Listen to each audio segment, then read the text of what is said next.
everyone, welcome back to Sunny Live Show. Thank you so much guys for tuning in. I'm here to update you of what is going to happen on the river from the 14th to the 18th of March 2022 on Monday. Things are back to normal for Lindwe, but is it that a good thing? Angelina's heavy-handedness makes things worse with her and Cobra on Tuesday.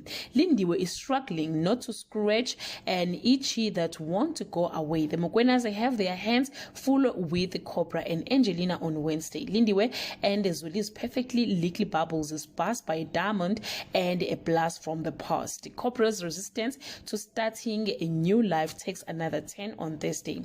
Lindiwe finds herself launching a whole lot more than her new acquisition. When she realizes that talking has failed her, Angelina launches a new plan on Friday.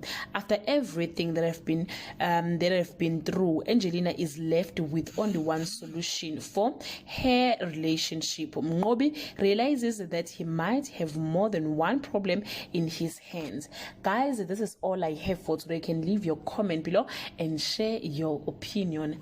Bye.